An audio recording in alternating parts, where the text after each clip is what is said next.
นี่มาบ้านเนาะยายว่าจะติดตามมักทั่ววะก็เลยมาซื้อน้ำปลาแต่เพิ่นสิมีมักทั่วหรือบ่น้องเบลโอ้ใส่ปลาเลยฮะจะไปที่ปลาหรือปลาซื้อถั่วกินข้าวยังเบลปลาอยู่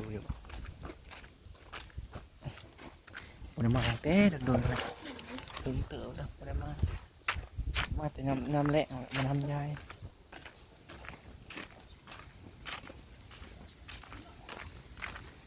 ปลาอยู่ยี่ตุนมียุกทั่วอยู่บ่มียุกทั่วอยู่บ่นี่หน่วยทำบ่งาบ่ทั่วมีแต่หน่วยงอปีดิเอาให้เนี่ยไปตำนี่นะตำในหน้านี่มีพักด้วยสักพักป่าบ่มีพักจ้ะมีพักบ่ถ้ากูเก็บไปกูเลยจะไปหายาเขียนมันมากก็หายพุ่งเลยนี่แต่หน่วยก็งอบักทั่วกูคงบ่โตเงา3 ปีนี่นะปีนะเกิดมามันงอแล้วข้องมันแข็งอยู่ใช่บ้านนี่ป้าเก็บไปหายาโทป้ากลายหนึ่งเอ้าจะคว้านนี่นะป้าไปแล้วดอกเอาละบักเล่นได้ใส่บักเล่นก็เอาใส่มันกันแล้วก็หายใส่ตั้มเลยโอ้โหลายแค่นี้เอาไปให้ยายตำให้กินบุลายโอเคป้าไปหายาเขียนขอบใจอันมันไม่มีใครกินหรอกกูไปหายาเขียนแจกคนกินกินข้าวยังสักข้าวจีให้ตุนไปหาหมอไอ้ตุนนั่นไข่เลยหืดนั่นหืดโอ้เงี้ย2 มื้อแล้วก็ไปน่ะงานป้ากันยำข้าวจีฮักแรงได้อย่าไปไม้เลยเอาไปกินเลยบักเครือๆไล่แล้วนั่นเอาอีกบ้าโอ้ยบ่ได้นั่นเก็บไปหาเก็บแล้วก็ไม่ใครกินน่ะนะบ่ยายว่าอยากกินตะบักถั่วเลยยายไปไหนยายในเฮือนนั่นแหละยายแมวนะเถียงนะไม่มาเด้อยากเลยไปป้าบ่มีพักนี่แหละเดี๋ยวกลับก่อนเดี๋ยวเมื่อก่อนสักให้กินข้าวเช้าก่อนขอบใจหลายๆป้าย่าใส่มันเป็นหมากอยู่บ่ฮะอยากได้หมากตาลเหรอวะหมากนี่บ่เอาบ่สิเอาจังไดเอาไป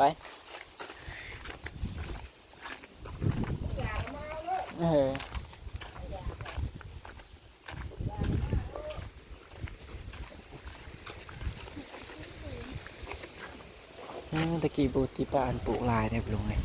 เต็มหมดเลยคูนดินสูงเฮ็ดกินได้เบลเอ้ยเบลถิ่มก็นี่มานี่เจอแล้วไปม่วนบ่บุญนะย่างม่วนพาล่มได้ขี่รถซิ่งเห็นป่ะลายมันจะยายขายรถซิ่งนะ20 บาทก็พอขี่ได้3 มื้อรถเบิด100 ปลายพอบริกินอีหยังมีแต่ลิ้นโอ้ตัวบุร่วมบ่จะได้เด้อนะ3 เถื่อ60ว่าเบิด200 ปลายคนนี้นะธรรมดาหมวนแล้วเนาะยังมากินอย่างงูจ้ะนี่ไอ้ที่พอได้สั่งโอ้ตื่นมาเอาไก่แล้วเนาะเพิ่นเนาะโอ้ไก่ลูกเคยเพิ่นว่าจะลูกเคยเลี้ยงไก่ตีลูกสาวเพิ่นบ่เอาก็เลยบ่ได้อุตส่าห์เลี้ยงไก่ตาลูกเคยโอ้ยลูกเคยมักไก่ครับว่ามักไก่ตีลูกเคยเพิ่นมาแล้วเพราะว่ามันไก่อยู่กลางซีลูกสาวบ่เอาก็เลยบ่ได้ซะใส่มีดแต่คุณอยากบ่พากินนี่น้องเห็ดนี่ก็ได้โอ้กินแต่เศร้าๆเนาะหนาวกับหนาวเสียบเว้ยสบายดีปลาลุงเร็วปลาลุงแล้วลงมาไม่ดีเร็วดีๆโอ้ไปสิเพลงดิบ่ได้เพลงดอกบัดเห็นเงินนี่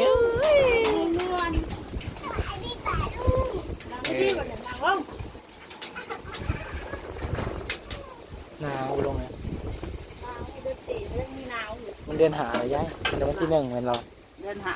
เดือนหาได้นี่นะ ยังมีหนาว หนาวจังวะไก่น้อยเพิ่นลายเนาะน้อย ตายบ่จัง ๆเลือกอันเลือกทำนี่ เออ เออ จับคายน อืม ำร่วมตัวสิบปลายโต ไอ้นุ่งคุยเป็นตำบักทั่วเนาะหลังจากเอาทั่วกับป่าจะได้ยังไงนี่หูยังนี่หูบ่หรือยังห่างกุกห่างงัวมันหยาบอยู่ใช่บ่ลองมึงดูจะบ่ได้อุ่นบ่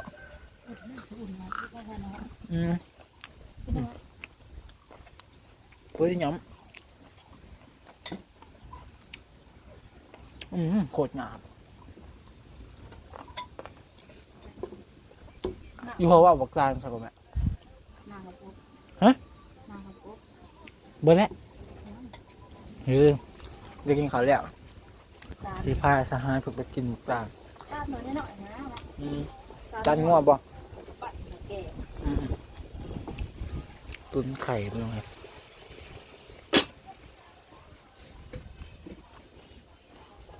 พี่พอไปได้ยัง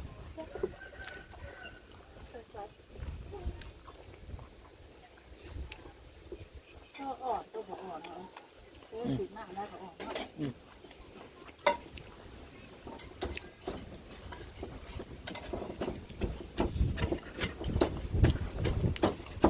จำแปลกเลย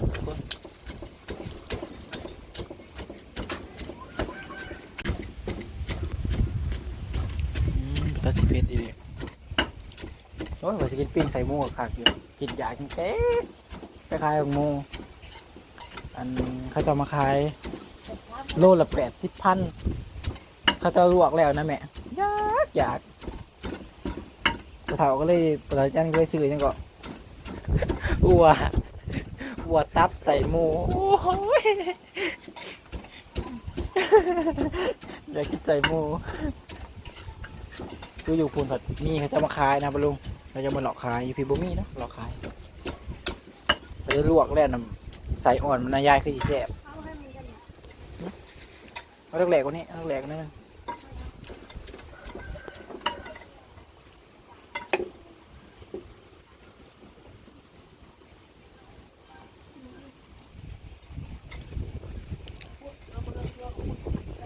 เย็นนะ เย็นกับบ้านอะไรมาตำกิน จะที่สองเอาแล้ว ผักลวกซะก่อนได้ตำกัน กระปุ่นเป็นยังกระปุ่นแข็ง เอาใส่ตู้เย็นไว้เป็นแดงเนี่ย แม่น้องมิวได้ไปใส่บ่แม่น้องมิวนี่แม่น้องมิวได้ไปใส่บ่แม่เขาไปแง่อยู่โคราชกุ๊กเดียวแม่เอ้ยโลปลายกูบอกมองน้อยๆนึง จากนั้นนะ บ่มักบ่สำหรับกุ๊กเดียวโลปลายไปลงไอ้ป้าตัวกระโดดกันดีอ่ะไอ้บินนั่นแหละเป็นคนแง่นะข้างๆว่าไงข้างๆมองเขาจะเห็นเลี้ยงงัวเลี้ยงควายนะไปลงข้างนั่นแหละ เดียวมันจะแง่แล้ว แล้วมาหอนเสือทีมนะข้าวหุ่งอยู่ตัวเราบ่เอานะใครว่าใครมีแต่ใครยังตื่นว่าไม่มีใครรีบนะมีแต่ใครยังตื่นใส่กระปินั่นพอใส่ปลาแดกนั้นเลยแบบนี้จะกินปลาแดกพวกได้ไหม ขาว นี่ปูขาวนะนี่ปูนี่นั่นแหละนั่งแล้วใส่ดิ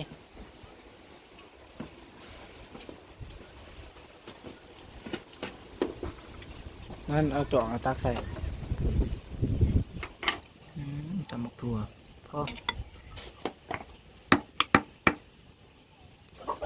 จิตัดเอาเลยเอาแดงแบบเอาไปขุบอะไรใหญ่เป็นยังก็ต้องใหญ่ใหญ่นะปวงวับโลด เพราะว่าก่อนเนี่ยยังมันหล่นก็เป็นแง่ยังมันมากัดมันต้องบอก